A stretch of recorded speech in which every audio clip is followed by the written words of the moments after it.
Hans Flick. Lewandowski est exceptionnel et la course au titre en Liga est encore longue. Pedri. Ce duo mérite le ballon d'or plus que moi. Sa reprise approche. Ter Stegen reprend l'entraînement avec Barcelone. Le président de la commission d'arbitrage répond avec des déclarations surprenantes sur la décision arbitrale lors du match contre Gérone. Avant de commencer, n'oubliez pas de partager votre avis dans les commentaires sur la performance de l'arbitre lors du match Barcelone-Gérone. Et si vous êtes un supporter du FC Barcelone, n'oubliez pas de vous abonner à la chaîne, de liker et de suivre notre page. Hans Flick. Lewandowski est exceptionnel et la course au titre en Liga est encore longue. L'Allemand Hans Flick, entraîneur du FC Barcelone, s'est exprimé sur la victoire de son équipe contre Gérone lors de leur affrontement en Liga espagnole. Le match entre Barcelone et Gérone, disputé dans le cadre de la 29e journée de Liga, s'est terminé par une victoire des Blaugranas sur le score de 4-1. Lors de la conférence de presse d'après-match, Flick a déclaré, selon le journal espagnol Mundo Deportivo: nous avons pris 3 points, c'est le plus important.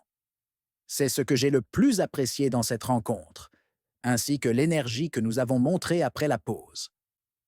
À propos de Robert Lewandowski, Flick a répondu: c'est un joueur important et décisif. Il marque des buts. Je lui ai dit qu'il devait en inscrire 2 aujourd'hui. Je n'aime pas parler des joueurs individuellement, mais il est exceptionnel. Je suis également très heureux pour Ferran Torres. Il a ajouté: j'ai parlé à Lewandowski en début de saison. Nous voulions être clairs sur son rôle, sa position et son style de jeu. C'est important pour tous les joueurs de voir que l'entraîneur croit en eux.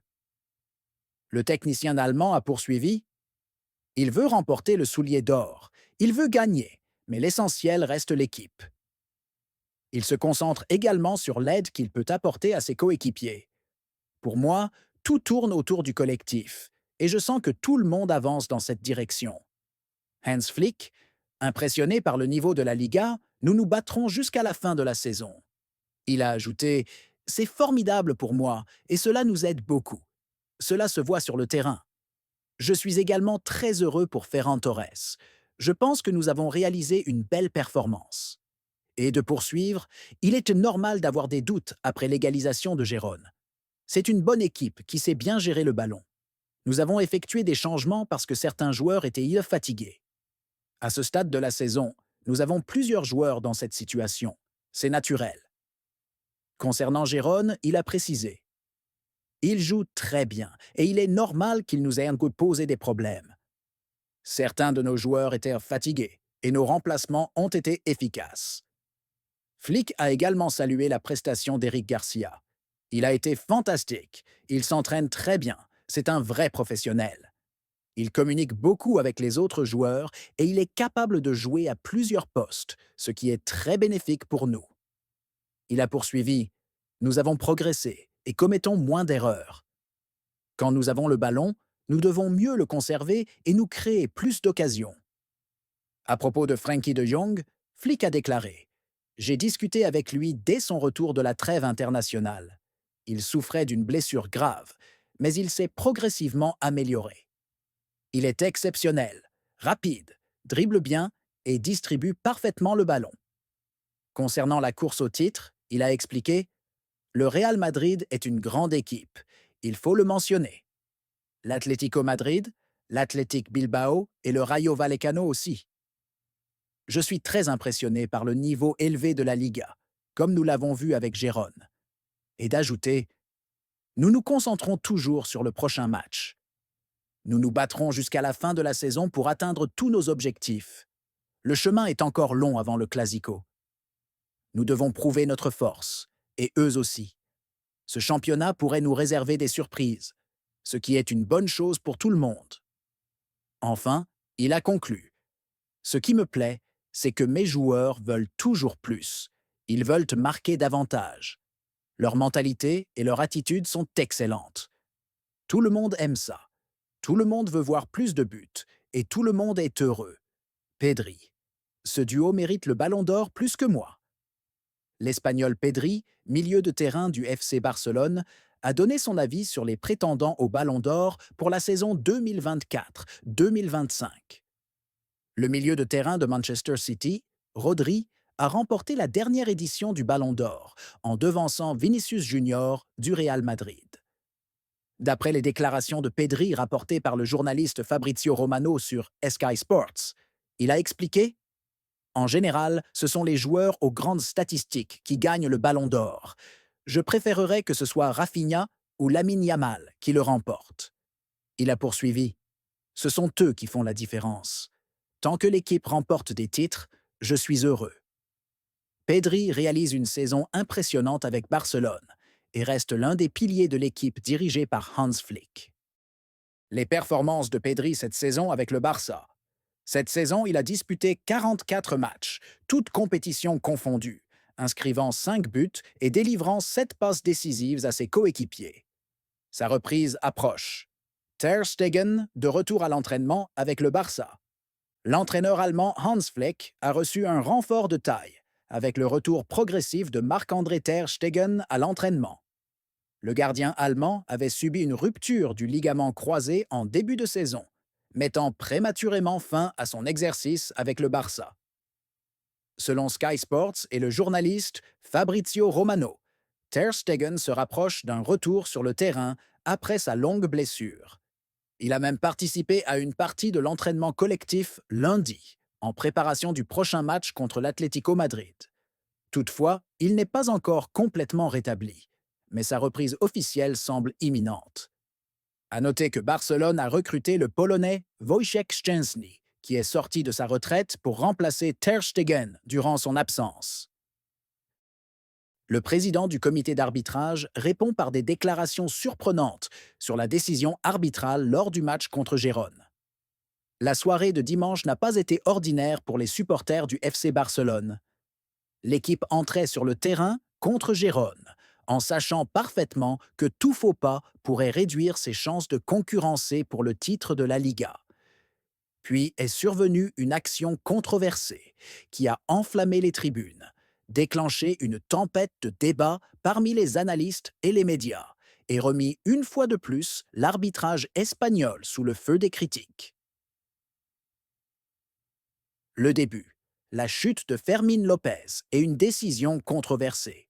À la 6e minute du match, alors que Barcelone cherchait à marquer un but précoce pour prendre l'avantage, le jeune milieu de terrain Fermín López s'est infiltré dans la surface de réparation pour tenter une frappe. Mais il a été clairement fauché par Yasser Asprilla, joueur de Gérone, s'écroulant au sol sous les vives protestations des joueurs barcelonais réclamant un pénalty. L'arbitre a d'abord signalé un coup franc direct à l'extérieur de la surface, estimant que la faute s'était produite hors des limites du rectangle. Mais la VAR est rapidement intervenue, appelant l'arbitre à revoir l'action. L'espoir des supporters catalans s'est alors ravivé, d'autant plus que les ralentis montraient que le contact s'était produit à l'intérieur de la surface et non à l'extérieur, laissant penser que l'arbitre allait logiquement accorder un pénalty à Barcelone. Mais la surprise est tombée lorsqu'il a finalement décidé de ne siffler aucune faute du tout, ignorant complètement les protestations du Barça et déclenchant une vague de colère au stade de Montjuïc, où les huées des supporters, incrédules face à cette décision, ont résonné fortement. Réaction, colère à Barcelone et moquerie dans les médias. Après cette décision, le compte officiel du FC Barcelone n'a pas caché son agacement, publiant un tweet lapidaire sur la plateforme X, anciennement Twitter. Très bien, pas de faute, pas de pénalty. Ballon pour Gérone. Ce message, empreint d'ironie, traduisait bien la frustration ressentie par l'équipe et les supporters après cette décision. Du côté des médias catalans, l'indignation était également de mise. Le journal Sport a qualifié la décision de nouveau scandale arbitral contre Barcelone, tandis que Mundo Deportivo s'est interrogé. Si ce n'est pas un penalty, alors qu'est-ce qu'une faute dans la surface? L'arbitrage espagnol continue d'accorder un traitement spécial au Barça. Le journaliste espagnol Nacho Jiménez a enfoncé le clou avec un tweet provocateur. Le penalty n'a pas été accordé parce que le joueur qui est tombé n'est pas Arda Güler du Real Madrid. Il faisait référence au pénalty sifflé en faveur du Real Madrid la veille contre Leganés, lorsque Arda Güler s'était écroulé dans la surface après un contact léger, suffisant pourtant pour que l'arbitre siffle pénalty en faveur des Madrilènes. Cette comparaison a rapidement fait le tour des réseaux sociaux, avec de nombreuses vidéos juxtaposant les deux situations, alimentant la colère des supporters barcelonais et les poussant à réclamer des explications officielles du comité d'arbitrage sur ce qui semblait être des décisions à géométrie variable. Le président du comité d'arbitrage sort du silence. Face à l'ampleur de la controverse, le président du comité des arbitres de la Fédération espagnole de football a finalement pris la parole pour tenter de justifier la décision, sans pour autant calmer les esprits. Dans une interview, il a déclaré : « Nous avons une totale confiance en nos arbitres et en la VR. L'arbitrage n'est pas une science exacte, et il y aura toujours des actions sujettes à débat. Après examen de l'action, l'arbitre a estimé que le contact n'était pas suffisant pour accorder un penalty. Nous comprenons que les supporters puissent avoir un avis différent, mais il faut respecter les décisions prises sur le terrain. » Mais loin de rassurer, cette déclaration n'a fait qu'alimenter le sentiment d'injustice chez les supporters barcelonais, qui ont le sentiment d'être systématiquement désavantagés par l'arbitrage. Diago Crash. Analyse des experts. Pourquoi un penalty aurait dû être sifflé? Selon le compte Archivo-VAR, spécialisé dans l'analyse des décisions arbitrales en Liga, Asprilla n'a à aucun moment cherché à jouer le ballon, mais s'est contenté de placer son pied pour empêcher Fermín López de frapper, ce qui constitue une faute évidente. Dans son analyse, il est précisé: l'élément clé ici est qu'Asprilla n'a pas essayé de récupérer le ballon ou de l'intercepter de manière légale. Son objectif était uniquement d'empêcher la frappe, ce qui constitue une infraction claire. Ce penalty aurait dû être accordé à Barcelone. Les performances de Pedri cette saison avec le Barça. Cette saison, il a disputé 44 matchs, toutes compétitions confondues, inscrivant 5 buts et délivrant 7 passes décisives à ses coéquipiers. Sa reprise approche. Ter Stegen de retour à l'entraînement avec le Barça. L'entraîneur allemand Hans Flick a reçu un renfort de taille, avec le retour progressif de Marc-André Ter Stegen à l'entraînement. Le gardien allemand avait subi une rupture du ligament croisé en début de saison, mettant prématurément fin à son exercice avec le Barça. Selon Sky Sports et le journaliste Fabrizio Romano, Ter Stegen se rapproche d'un retour sur le terrain après sa longue blessure.